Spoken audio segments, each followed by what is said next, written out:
untuk bisa open kamera. Kita akan memulai ibadah kita pada saat malam hari ini. Kita menyiapkan hati kita. Saya serahkan kepada pelayan malam hari ini. Mungkin Ibu Sian bisa.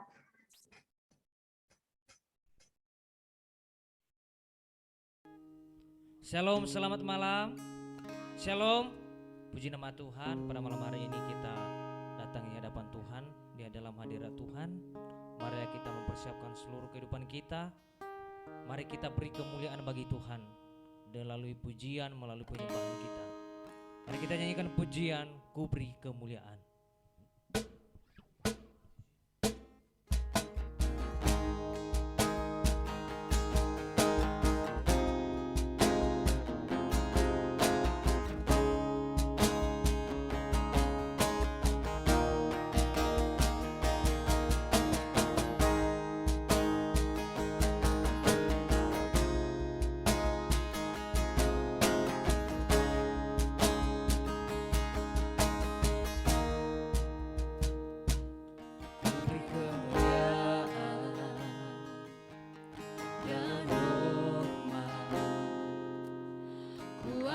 Suara pujian, ku anggungkan namamu, ku beri kemuliaan dan hormat. Ku angkat suara pujian, ku anggungkan namamu, sebab kau besar, perbuatanmu ajaib, tiada seperti seperti engkau, sebab kau besar, perbuatanmu ajaib, tiada seperti engkau, tiada seperti engkau. Kita ulang dari awal, kita memujikan, kita beri kemuliaan bagi Tuhan.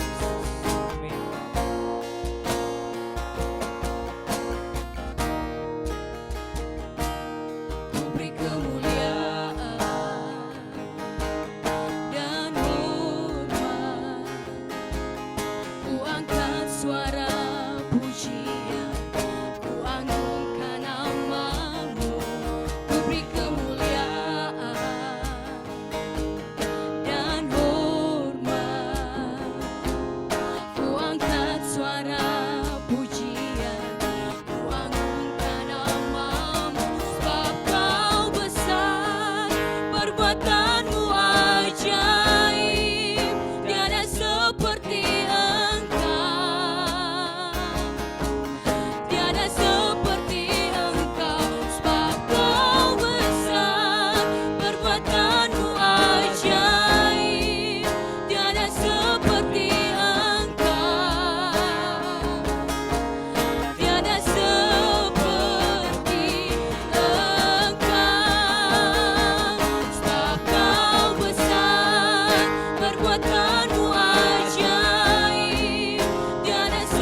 besar, perbuatanmu ajaib, tiada seperti Engkau. Yes Tuhan. Tiada seperti Engkau, sebab Kau besar, perbuatanmu ajaib, tiada seperti Engkau. Tiada seperti Engkau, sebab Kau besar, perbuatanmu ajaib, tiada seperti Engkau. Tiada seperti Engkau, sebab Kau besar, perbuatanmu ajaib, tiada seperti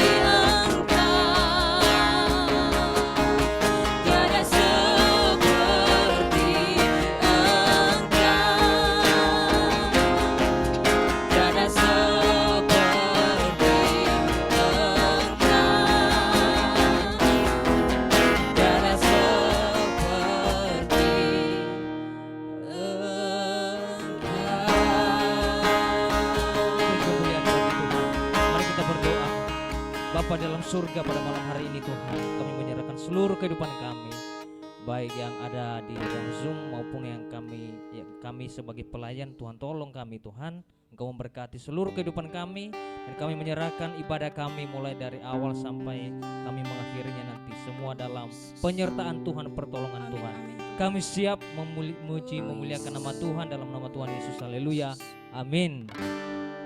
Haleluya. Sekali lagi haleluya. Haleluya, Saya percaya bahwa kita pada malam hari ini bersuka cita, amin. amin. Lebih sungguh-sungguh lagi kita bersuka cita untuk Tuhan. Mari kita puji Tuhan, mari kita tinggikan Tuhan, kita katakan, ku diberi kuasa.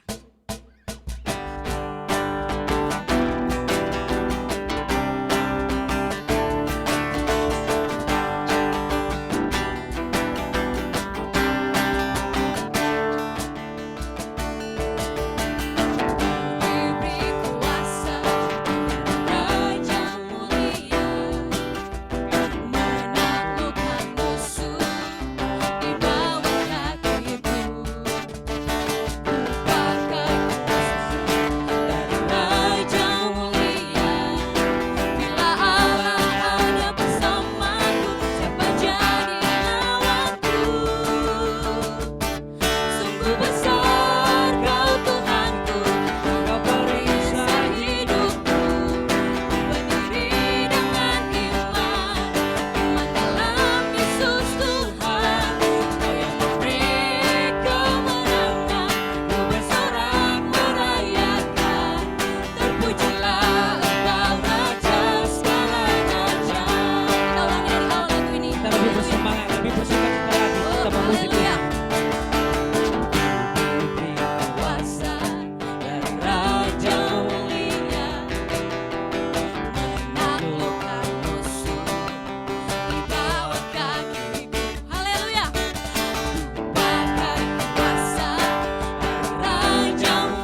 mempersiapkan hati kita. Kita mau mendengarkan firman Tuhan yang akan disampaikan oleh hambanya.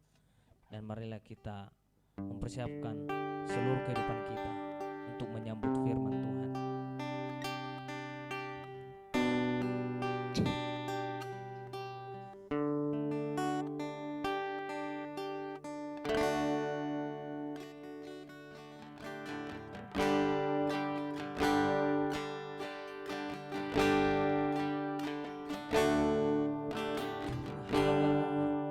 Kau sempurna dalam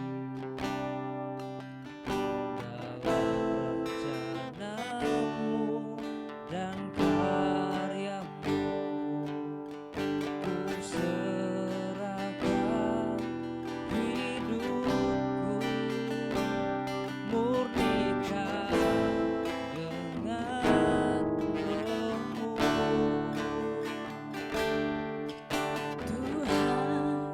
Kau sempurna dalam rencanamu dan karyamu.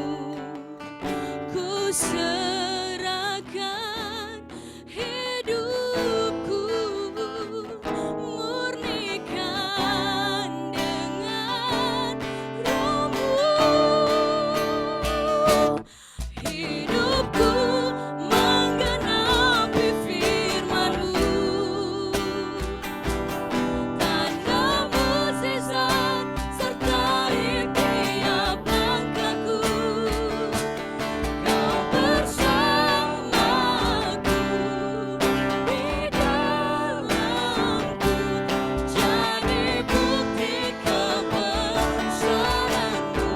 Ulang lagi dari awal. Tuhan sempurna di dalam kehidupan kita. Tuhan, Kau sempurna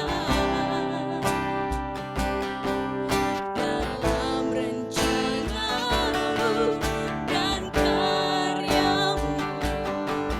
Ku serahkan hidupku, murnikan dengan hidupku menggenapi firman-Mu. Amin. Tanda mukjizat sertai tiap langkahku. Kau bersamaku di dalamku, jadi bukti kebesaran-Mu. Menggenapi firman-Mu. Tanda mukjizat sertai tiap langkahku.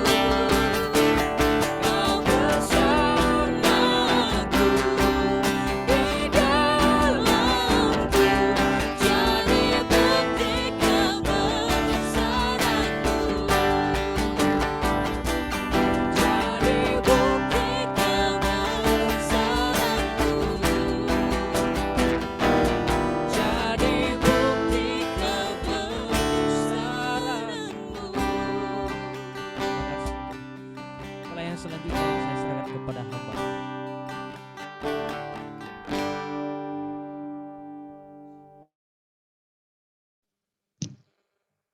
Mari kita berdoa.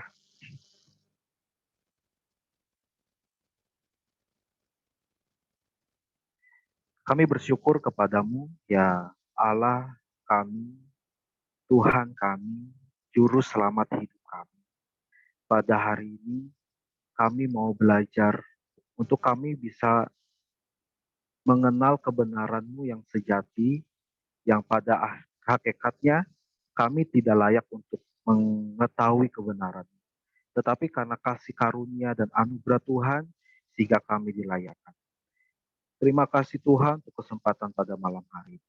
Berfirmanlah kepada kami pada malam hari ini. Terpujilah nama Tuhan, dalam nama Tuhan Yesus kami siap mendengarkan firman Tuhan. Haleluya. Amin. Shalom. Amin. Apa kabar? Shalom. Shalom. Saudara-saudari yang dikasih Tuhan.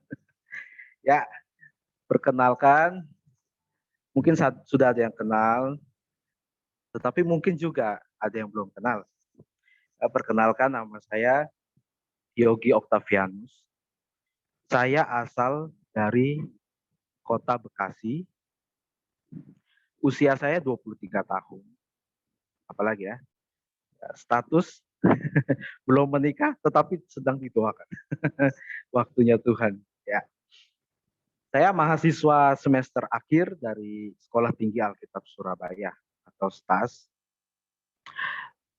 Jika suara saya atau ada jaringan yang kurang baik, mohon untuk dikonfirmasi. Teman-teman sudah siap mendengarkan firman Tuhan, amin? Amin. Ya. Judul yang saya dapat pada malam hari ini adalah masa lalu adalah sampah. Masa lalu adalah sampah. Mari kita buka dalam Filipi pasal yang ketiga. Filipi pasal yang ketiga, ayat yang kedua sampai ke-14. Saya akan bacakan Filipi pasal yang ketiga. Hati-hatilah terhadap anjing-anjing, hati-hatilah terhadap pekerja-pekerja yang jahat, hati-hatilah terhadap penyunat-penyunat yang palsu. Karena kitalah orang-orang bersunat yang beribadah oleh Roh Allah dan bermegah dalam Kristus Yesus dan tidak menaruh percaya pada hal-hal lahiriah. Sekalipun aku juga ada alasan untuk menaruh percaya pada hal-hal lahiriah. Jika ada seorang lain menyangka dapat menaruh percaya pada hal-hal lahiriah, aku lebih lagi. Disunat pada hari ke-8 dari bangsa Israel, dari suku Benyamin, orang Ibrani asli. Tentang pendirian terhadap hukum Taurat, aku orang Farisi. Tentang kegiatan aku penganiaya jemaat, tentang kebenaran dalam menaati hukum Taurat, aku tidak bercacat. Tetapi apa yang dahulu merupakan keuntungan bagiku, sekarang kuanggap rugi karena Kristus. Malahan segala sesuatu kuanggap rugi karena pengenalan akan Kristus Yesus, Tuhanku lebih mulia daripada semuanya.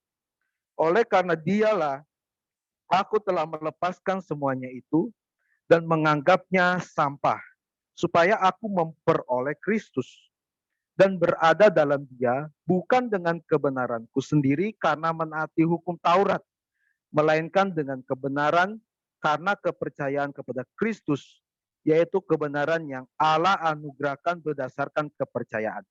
Ayat yang ke-10, yang ku kehendaki ialah mengenal dia dan kuasa kebangkitannya, dan persekutuan dalam penderitaannya, di mana aku menjadi serupa dengan dia dalam kematiannya, supaya aku akhirnya beroleh kebangkitan dari antara orang mati.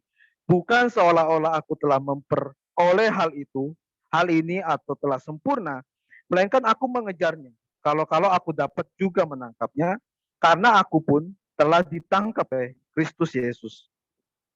Saudara-saudara, aku sendiri tidak menganggap bahwa aku telah menangkapnya, tetapi ini yang kulakukan, aku melupakan apa yang telah di belakangku dan mengarahkan diri kepada apa yang di hadapanku, dan berlari-lari kepada tujuan untuk memperoleh hadiah, yaitu panggilan sorgawi dari Allah dalam Kristus Yesus. Saudara yang dikasih Tuhan, kita mulai ada satu pertanyaan yang mendasar. Mengapa ada masa lalu yang baik, yang tidak baik? Bahkan masa lalu tersebut adalah sesuatu yang harus dilupakan, bahkan dikubur dalam-dalam. Ini menjadi satu permasalahan bahwa setiap manusia ada saja memiliki masa lalu yang tidak baik. Menurut saya pribadi, setiap orang ada saja masa lalu yang buruk. Atau mungkin sekarang belum menjadi masa lalu, dengan kata lain, kita masih melakukan keburukan tersebut. Kembali kepada pertanyaan sebelumnya, mengapa Dan ada apa sehingga terjadi seperti itu? Bahkan orang tersebut sudah menyadari hal tersebut adalah salah, tetapi masih dilakukan. Kitab suci mengajarkan karena manusia telah berdosa dan kehilangan kemuliaan Allah. Kerusakan manusia akibat dosa adalah kerusakan total. Baik hati manusia, baik pikiran manusia telah rusak. Bahkan manusia tidak berdaya melawan dosa. Lalu manusia lebih mencondongkan untuk melakukan kejahatan atau dosa. Dan manusia tidak akan pernah paham karya keselamatan yang Allah kerjakan sampai hari ini.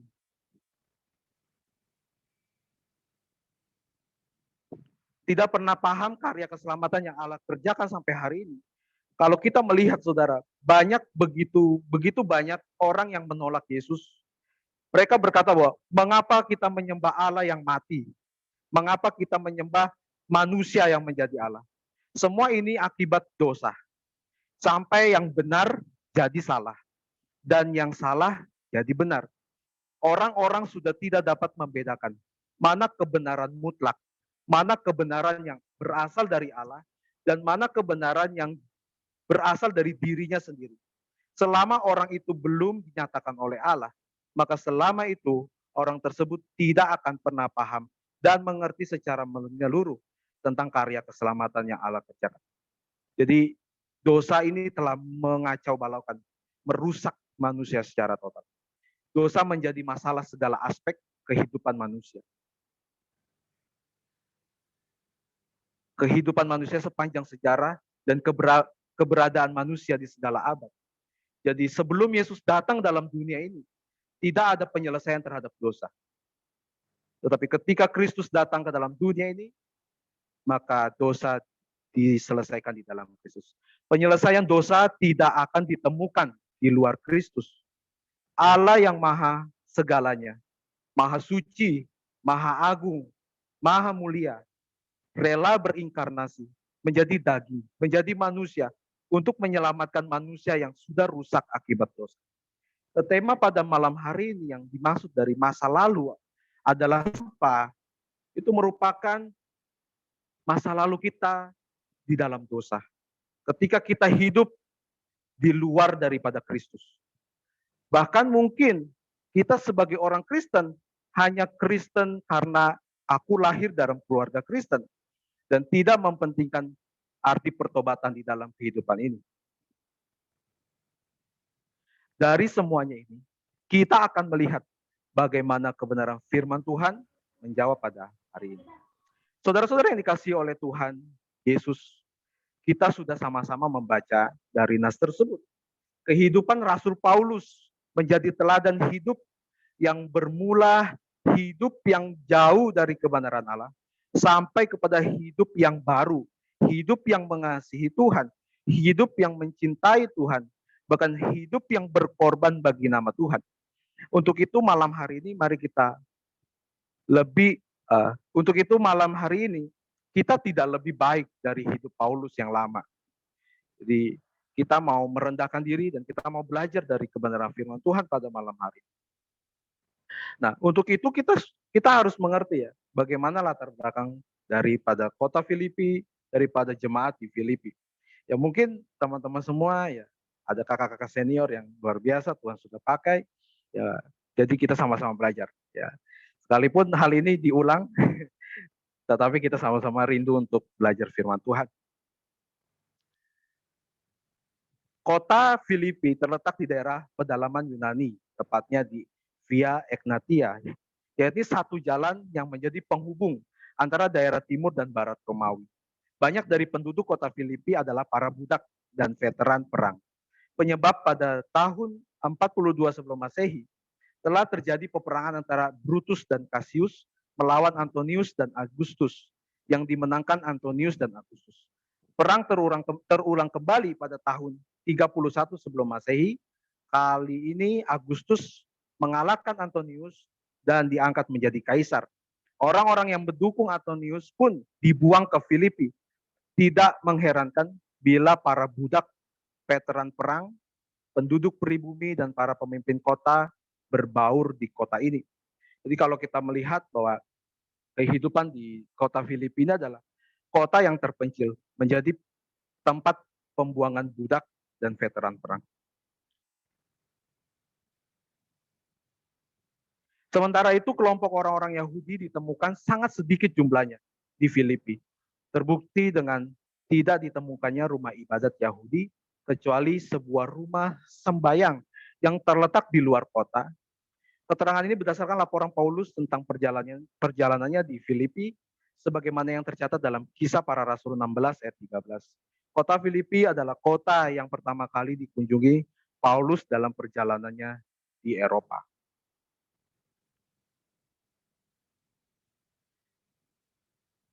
Jemaat Filipi didirikan pada sekitar tahun 49 sampai 50. Jemaat di Filipi terdiri dari orang-orang Kristen, bukan Yahudi, orang-orang Yahudi yang sudah menjadi Kristen, dan disebut pula orang-orang yang takut akan Tuhan. Saudara bisa lihat di Kisah Rasul pasal yang ke-16. Hubungan Paulus dengan jemaat ini terjalin dengan baik. Bahkan jemaat Filipi menyatakan kesediaan mereka untuk memberikan dukungan finansial terhadap pelayanan Paulus melalui perantaran Epafroditus. Namun di dalam kehidupan berjemaat di Filipi, rupanya ada sekelompok orang yang menentang Paulus, seperti tertulis dalam Filipi 1 ayat 27 sampai 30, Filipi 2 ayat 21. Paulus menyatakan kritiknya kepada orang-orang ini secara tajam dalam Filipi 3 ayat yang kedua. Di antara mereka ada Sintike dan Eudia yang seringkali tidak sehati sepikir dalam pelayanannya. Di ayat yang pasal 4 ayat yang kedua. Dengan demikian kita dapat memahami bagaimana kondisi jemaat Filipi dan untuk apa Rasul Paulus menulis surat kepada jemaat di Filipi. Kita kembali kepada pembahasan kita, masa lalu adalah sampah. Saudara-saudara, setelah kita mengetahui latar belakang yang ada, kita bisa memahami bahwa ada permasalahan yang terjadi. Di ayat yang kedua sampai ketiga, saya akan bacakan kembali. Hati-hatilah terhadap anjing-anjing, hati-hatilah terhadap pekerja-pekerja yang jahat, hati-hatilah terhadap penyunat-penyunat yang palsu. Saudara, ada kata hati-hati, bahkan ditulis 3 kali. Ini menunjukkan bahwa ada keseriusan karena orang tersebut bahaya. 1 kali pun kalau memang tercatat dalam Alkitab itu pasti sesuatu yang penting. Apalagi ini 3 kali, saudara. Jadi orang ini begitu berbahaya sampai Paulus itu dengan kesungguhan hati dia menasihati jemaat Filipi. Orang yang semacam ini, saudara, akan selalu kita temukan dimanapun. Maka kita jangan sombong, karena sudah banyak mengerti firman Tuhan, banyak baca firman Tuhan, sehingga kita lalai. Haruslah kita senantiasa berwaspada. Saya ingin melihat bahwa di sini ada kata hati-hatilah terhadap anjing-anjing. Kata anjing-anjing, kalau saudara bisa melihat dalam Matius 15 ayat 26, perempuan Kanaan yang percaya, itu kita melihat bahwa perempuan itu disamakan dengan anjing. Ini dalam tradisi Yahudi untuk menggolongkan orang non-Yahudi. Tetapi kalau kita perhatikan, justru Paulus menekankan orang Yahudi yang mengajarkan di luar Injil adalah anjing-anjing yang sesungguhnya, yang begitu rendah, yang begitu hina dan berbahaya. Kalau dilihat dari ayat yang kedua, Rasul Paulus mencoba untuk menentang dengan tegas bahwa hal-hal lahiriah Yahudi itu tidak dapat menyelamatkan. Salah satunya adalah sunat. Banyak orang Yahudi yang mengajarkan orang-orang yang non-Yahudi untuk melakukan sunat. Supaya orang-orang yang non-Yahudi ini agar mendapatkan keselamatan yang sempurna, mereka harus menyunatkan dirinya. Di sini ada satu pengajaran yang salah, yang tidak sesuai dengan kebenaran firman Tuhan. bahwa kita diselamatkan karena anugerah Tuhan, karena kasih karunia Tuhan. Tetapi kan kita pahami bahwa sunat tidak dapat menyelamatkan manusia agar mendapatkan hidup kekal. Justru hal-hal yang lahiriah dari keyahudian yang dulu dilakukan oleh Rasul Paulus merupakan masa lalu yang adalah sampah. Saudara, kalau kita perhatikan ayat 4 sampai dengan ayat yang ke-6, di sini kita melihat ada masa lalu Paulus. Jadi Paulus menekankan, kamu mendengarkan orang-orang Yahudi seperti itu. Nah, Paulus mau menekankan bahwa aku ini lebih dari Yahudi. Paulus mau supaya jemaat tidak usah mendengarkan penyesat-penyesat yang mengatasnamakan Yahudi. Karena Paulus mau bilang bahwa dia lebih Yahudi dari orang Yahudi. Ayat 5 sampai ke 6 merupakan perbuatan lahiriah yang sepatutnya menjadi kebanggaan. Bahkan Paulus melakukan perbuatan yang begitu jahat, begitu kejam, begitu keji. Bahkan seperti tidak memiliki hati, menganiaya jemaat Tuhan, dan menghambat penyebaran Injil. Di ayat yang ke-5, disunat pada hari ke-8 dari bangsa Israel, dari suku Benyamin, orang Ibrani asli. Tentang pendirian terhadap hukum Taurat, aku orang Farisi. Tentang kegiatan aku penganiaya jemaat, dan tentang kebenaran dalam menaati hukum Taurat, aku tidak bercacat. Dari sini kita bisa melihat bahwa seorang Paulus adalah orang yang begitu membanggakan diri. Punya prestasi yang begitu tinggi, yaitu menjadi penghambat penyebaran firman, penganiaya jemaat. Ini adalah latar belakang hidupnya, masa lalu hidupnya yang begitu jahat, begitu keji. Tetapi bagi Paulus, hal itu sesuatu yang benar, sesuatu yang baik. Tetapi sebenarnya hal itu adalah sampah. Jadi ini adalah sesuatu hal yang bisa dibanggakan. Bagi orang Yahudi, apa yang dilakukan Paulus adalah pencapaian yang baik. Dari sini kita dapat memahami kalau jauh sebelum dipakai oleh Tuhan, Paulus adalah seteru Allah. Bayangkan saudara, dia melawan Allah. Tetapi Allah begitu memiliki kasih karunia yang besar. Sehingga orang yang seperti itu Tuhan panggil dan Tuhan pakai. Seorang rasul yang dipakai oleh Allah adalah orang yang sepatutnya tidak layak untuk menerima kasih karunia Allah. Bagi orang Yahudi yang menolak Injil, apa yang dilakukan Paulus adalah satu prestasi atau kebanggaan. Tetapi jika di dalam Kristus, itu adalah satu hal kejahatan. Kalau kita melihat sama dengan hidup kita, saudara.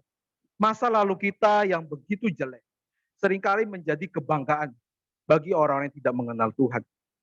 Saya begitu heran, ada begitu banyak orang-orang yang membanggakan dosanya. Dia begitu berdiri dan bersaksi, oh saya dulu seorang penzina, saya dulu seorang perampok. Jadi dosa menjadi satu kebanggaan. Di sini kita belajar bahwa sebenarnya hal itu tidak patut dibanggakan. Mungkin saudara pernah dengar begal. Begal itu di dalam lingkungan orang-orang yang suka begal, itu menjadi satu kebanggaan. Oh saya pernah merampok motor, saya pernah membacok orang dengan senjata tajam. Nah ini satu kebanggaan bagi dia. Satu prestasi bagi dia. Bagi orang-orang di situ. Tetapi ketika di dalam Tuhan, apakah hal itu satu kebanggaan? Jelas bukan.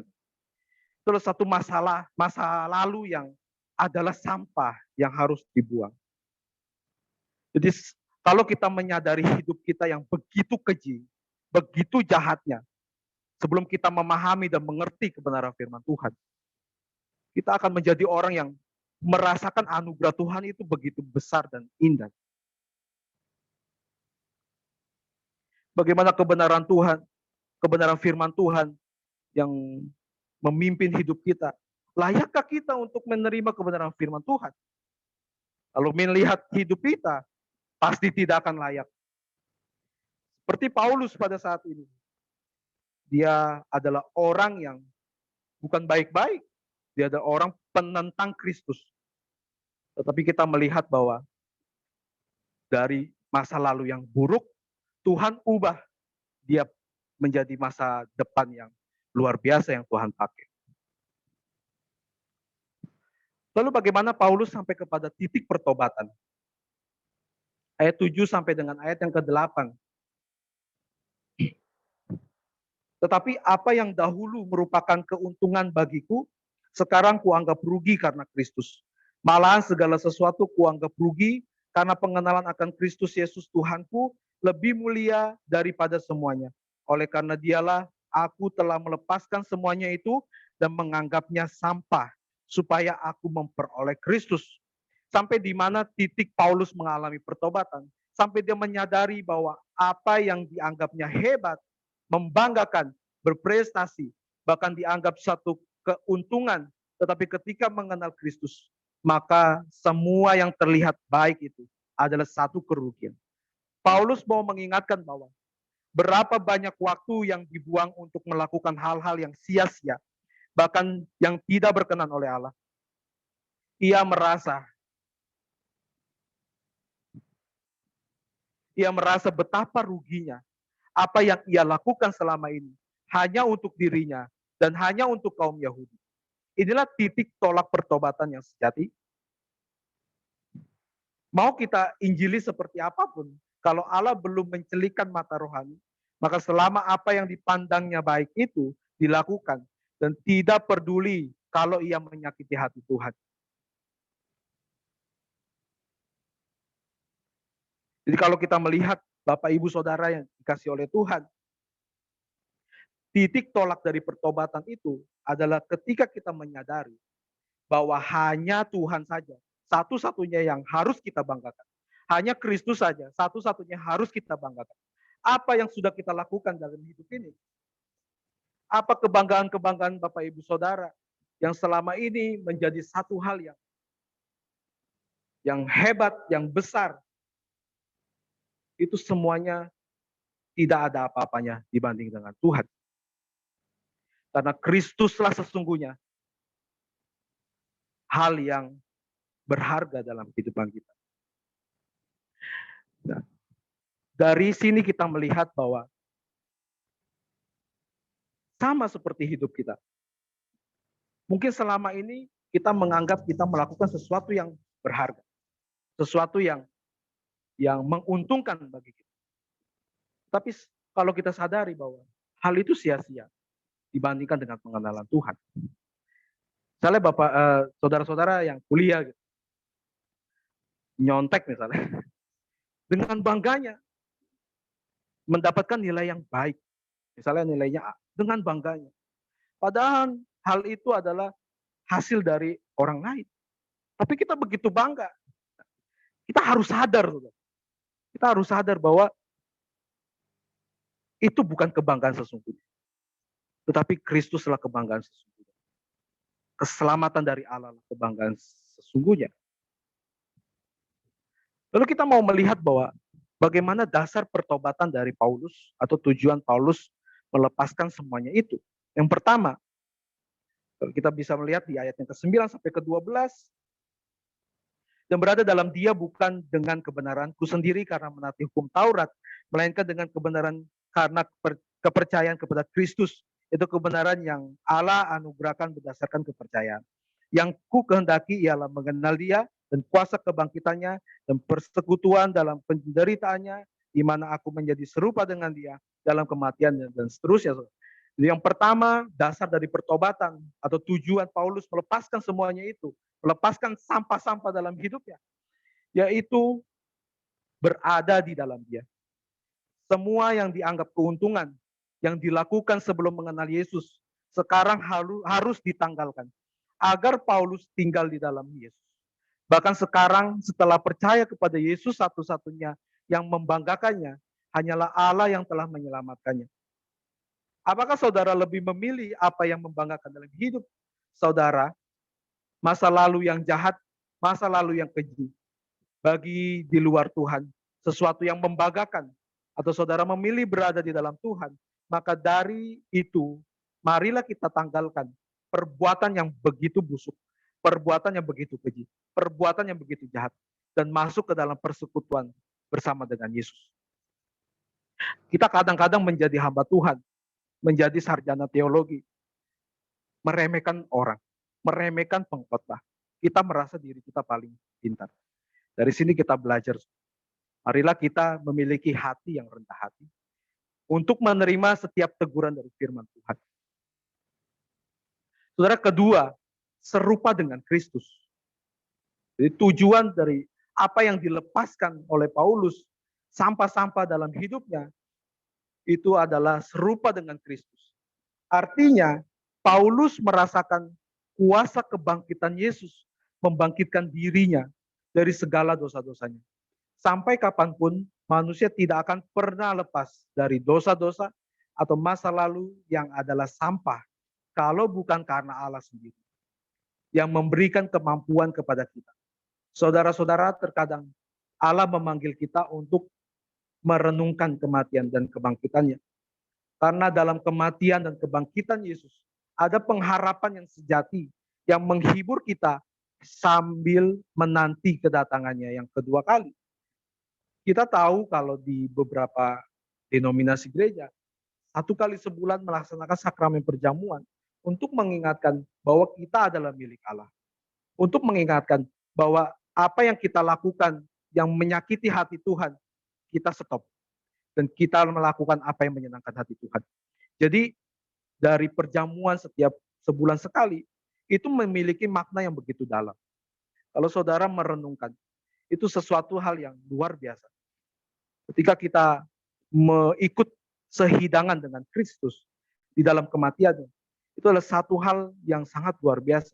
Bahwa kita adalah milik Allah. Maka kita lakukan apa yang Allah suka. Bukan apa yang kita suka. Bukan apa yang dunia suka. Bukan apa yang orang lain suka. Tetapi kita kerjakan apa yang Allah suka. Ketiga, saudara. Bahwa Paulus menyatakan bahwa dia ditangkap oleh Yesus. Ini menyimpulkan bahwa sebenarnya dasar pertobatan yang utama adalah ketika kita ditangkap oleh Kristus. Karena Kristus menangkap, maka kita dapat tinggal di dalam Yesus. Dan karena Kristus yang menangkap kita, maka kita merasakan kuasa kebangkitannya. Bahkan persekutuan di dalam kematiannya. Ingat, hanya orang yang ditangkap Yesus yang memahami pertobatan sejati, sebab di luar Yesus tidak akan pernah mengerti. Teman-teman yang dikasih Tuhan, papa saya itu seorang Muslim. Anaknya ini sudah mau jadi pendeta, mau jadi hamba Tuhan, tetapi masih punya papa yang Muslim. Orang sekitar mulai menghakimi, kamu melayani, tetapi papamu tidak dilayani. Loh, yang membawa dia percaya Yesus siapa? Diri saya kan? Atau Allah sendiri? Nah, ini orang-orang mulai memahami hal yang salah. Kita mau belajar bahwa kita hanya alat. Mau kita ngomong seperti apapun, kalau bukan Tuhan sendiri yang menangkap, maka tidak akan bisa ada pertobatan. Maka kita sadari bahwa ketika kita masuk dalam sekolah teologi, kita belajar firman-Nya, berarti ini Tuhan sedang menangkap kita. Inilah hal yang membanggakan. Inilah hal yang prestasi yang luar biasa. Dari sekian banyak orang di luar sana, Tuhan telah memilih kita sebagai hamba. Ini satu hal yang harus kita renungkan dalam kehidupan ini.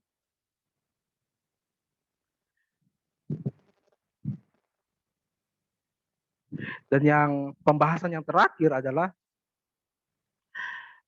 setelah kita membuang masa lalu hidup kita, sampah-sampah dalam hidup kita, kita mempunyai dasar untuk kita bertobat. Maka yang terakhir adalah tujuan hidup orang yang sudah bertobat. Kalau hidup kita sebelum bertobat sampai kepada setelah bertobat sama saja, ini menjadi satu pertanyaan yang paling pertanyaan yang dipertanyakan. Bagaimana bisa orang yang sudah hidup di dalam Kristus, orang yang sudah mengerti kebangkitan Tuhan, kematian Tuhan, tetapi hidupnya sama saja sebelum dia mengenal Tuhan. Perlu ada tujuan hidup yang baru, visi yang baru setelah orang itu bertobat. Pertama, di ayat 13, saudara-saudara, aku sendiri tidak menganggap bahwa aku telah menangkapnya, tetapi ini yang kulakukan, aku melupakan apa yang telah di belakangku dan mengarahkan diri kepada apa yang di hadapan. Jadi hal yang pertama yang kita lakukan sebagai orang yang sudah bertobat, melupakan apa yang di belakang dan mengarahkan diri apa yang di hadapan. Ini memberikan pemahaman bahwa setelah bertobat, maka akan ada visi yang baru dan tujuan hidup yang baru. Apa tujuan hidup kita setelah kita bertobat? Apa? Kita memuliakan Tuhan dan menjadi berkat. Saudara bayangkan ya, kita yang tidak layak memuliakan Tuhan. Bukannya layak, tidak mungkin karena kita telah rusak oleh dosa. Terus kita bisa memuliakan Tuhan. Terus kita bisa menjadi berkat. Itu adalah satu hal yang begitu luar biasa dalam hidup kita. Jadinya, tadinya kita hanya hidup oleh dosa, hidup menjadi hamba dosa. Tetapi Tuhan panggil kita, Tuhan tangkap kita untuk kita hidup memuliakan Tuhan, hidup menjadi berkat bagi Tuhan. Ini adalah tujuan hidup orang yang sudah percaya. Memuliakan Tuhan dan menjadi berkat. Untuk apa saudara bekerja? Untuk memuliakan Tuhan dan menjadi berkat. Untuk apa saudara sekolah? Untuk memuliakan Tuhan dan menjadi berkat. Untuk apa saudara di dalam keluarga? Untuk memuliakan Tuhan dan menjadi berkat. Untuk apa saudara ada di tengah-tengah gereja? Untuk memuliakan Tuhan dan menjadi berkat. Dan untuk apa saudara ada di bangsa negara yang tercinta itu? Ya, untuk menjadi berkat, untuk menjadi memuliakan nama Tuhan. Ini adalah satu panggilan kita. Bukan hanya kita menjadi hamba Tuhan, kita baru memuliakan Tuhan dan menjadi berkat. Saudara kerja dimanapun, saudara kerja apapun, tujuan utama memuliakan Tuhan dan menjadi berkat. Sesuatu yang tidak mungkin dilakukan oleh kita, lalu karena anugerah Tuhan, maka kita kerjakan untuk memuliakan Tuhan dan menjadi berkat. Seperti hidup Paulus, dulu dia melarang jemaat, melarang umat Tuhan. Tetapi sekarang Tuhan berikan visi, yaitu menyebarkan Injil. Bagaimana dengan hidup saudara? Saudara yang lebih tahu apa yang dulu saudara lakukan, yang menyakiti hati Tuhan. Maukah pada malam hari ini saudara berkata, aku mau memuliakan Tuhan dan aku mau menjadi berkat. Walaupun saudara berpikir bahwa mana mungkin kita memuliakan Tuhan. Tetapi kita menyadari bahwa bukan karena kekuatan kita, bukan karena diri kita, tetapi karena pribadi Allah yang maha kudus dan suci hadir dalam hidup kita. Terus yang kedua, yaitu panggilan sorgawi. Saudara, tujuan kita ada dalam dunia ini, yaitu hidup yang kekal. Kita senantiasa menantikan kehidupan yang kekal. Hidup bersama dengan Allah selama-lamanya. Ini menjadi tujuan orang yang bertobat, orang yang percaya. Jadi ini mengawali bagaimana saudara hidup di dalam manusia baru. Saudara harus ada di dalam hidup pertobatan. Yang tadinya saudara hidup dalam lingkup dosa yang menyakiti hati Tuhan.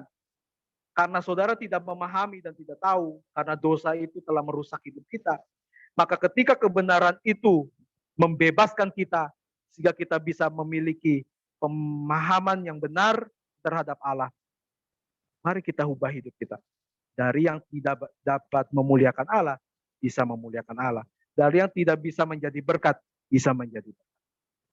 Jadi sebenarnya kalau mau ditanya, jadi orang Kristen itu gampang atau susah? Asal kita mau. Karena bukan hanya diri kita sendiri yang memperjuangkan hidup benar, tetapi ada pribadi Allah. Ada begitu banyak penderitaan yang dialami oleh jemaat Tuhan di sepanjang sejarah. Ya, mungkin di Indonesia baru ditutup gereja, dibakar dan sebagainya. Tetapi jauh sebelum itu penderitaan, penganiayaan telah terjadi bagi gereja. Tapi mereka mau bertahan dan mereka mau kerjakan semua itu. Inilah satu kebanggaan kita, saudara, yaitu kita ada dalam Tuhan. Jadi kebenaran firman Tuhan ini biarlah bisa memberikan kita pengharapan yang baru bahwa kita adalah milik Tuhan. Mari kita tinggalkan segala hal yang menyakiti hati Tuhan dan kita maju ke dalam visi Tuhan yang baru, yaitu memuliakan Tuhan dan menjadi berkat. Amin. Mari kita berdoa. Kami bersyukur kepadamu ya Tuhan pada malam hari ini. Biarlah Tuhan sendiri yang menjamah setiap kami, dimanapun kami berada. Hamba-Mu terbatas, tetapi kami punya Allah yang tidak terbatas. Dan kiranya Allah yang tidak terbatas menyatakan dirinya kepada pribadi setiap kami. Pimpin kami Tuhan, untuk kami bisa menjadi orang-orang yang melupakan sampah-sampah dalam hidup kami. Melupakan masa lalu hidup kami yang begitu menyakiti Tuhan, begitu kejam, begitu keji, begitu jahat di hadapan Tuhan. Dan kami mau memulai hidup yang visi yang baru, hidup yang baru, yaitu kami mau memuliakan Tuhan dan menjadi berkat. Pimpin kami ya Roh Kudus untuk kami dapat memuliakan Tuhan dimanapun kami berada. Untuk kami jadi berkat dimanapun kami berada.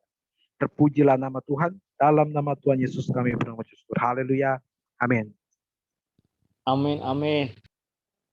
Amin. Terima kasih untuk firman-Nya Kak Yogi. Terima kasih teman-teman yang sudah bergabung. Biarlah firman Tuhan yang sudah kita dengar menjadi kekuatan bagi kita.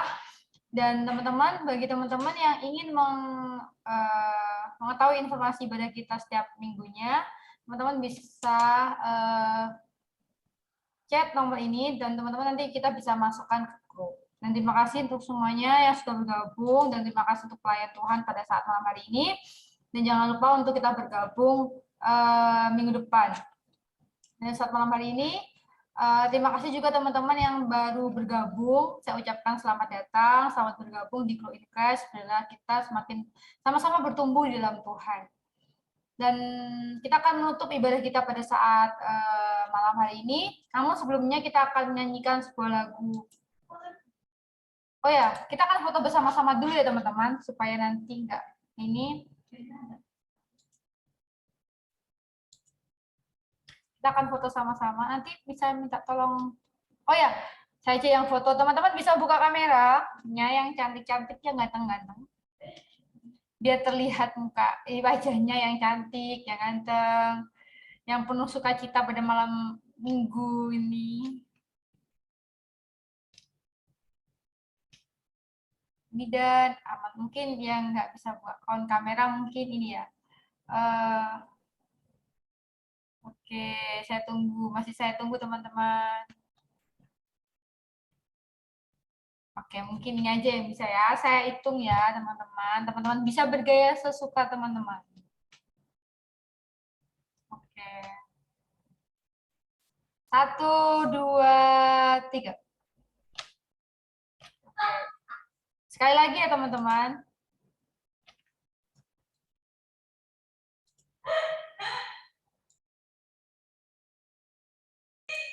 Satu, 2, 3. Oke, terima kasih teman-teman yang sudah bergabung. Sebelum kita menutup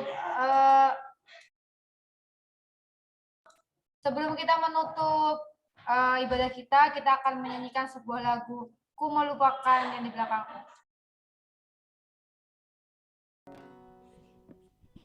Nanti dengan kasih Kak Yogi bisa pimpin kita dalam doa penutup dan kita berdoa untuk bangsa negara kita dan ibadah yang besok akan berlangsung di berbagai tempat.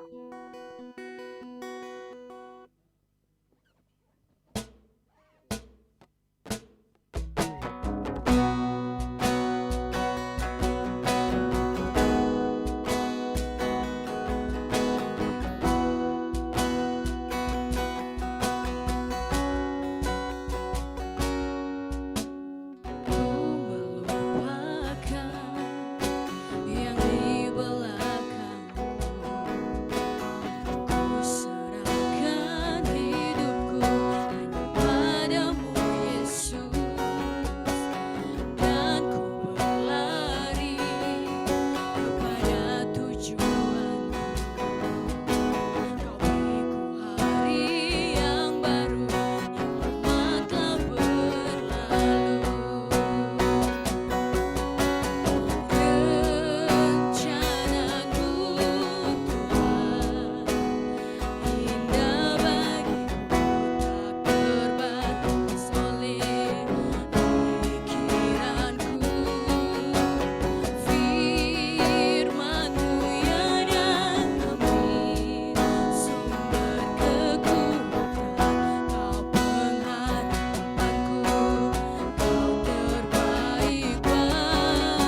Mari kita berdoa.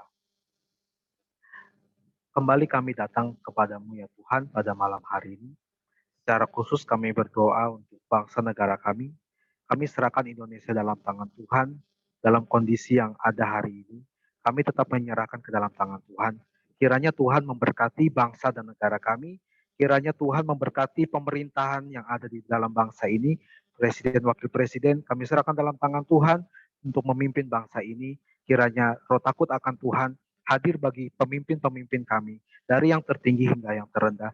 Sehingga apapun kebijakan yang diambil, semuanya berasal daripada Tuhan. Terima kasih Tuhan, pada malam hari ini kami juga berdoa untuk besok hari Minggu akan dilaksanakan ibadah di tiap-tiap gereja. Tuhan tolong kiranya, Tuhan berikan kekuatan, kesehatan, perlindungan dimanapun gerejamu berada. Tuhan biarlah gerejamu, engkau memberkati setiap jemaatmu, baik yang onsite maupun online. Tuhan hadir bagi jemaat. Dimanapun berada, Tuhan melawat, Tuhan menyertai, dan Tuhan memberkati. Terpujilah nama Tuhan. Pada malam hari ini, kami tutup ibadah persekutuan ini ke dalam tangan Tuhan. Dalam nama Bapa, dalam nama Anak, dalam nama Roh Kudus, dalam nama Tuhan Yesus Kristus. Haleluya. Amin. Terima kasih semua. Amin, amin. Terima kasih semuanya. Terima kasih. Tuhan Yesus memberkati. Thank you Kak Yogi. Thank you teman-teman semuanya. Terima kasih semuanya. Thank you Kak Yogi, thank you semuanya. Terima kasih semuanya. Semangat Makasih kisah. semuanya. Makasih Kak Priska.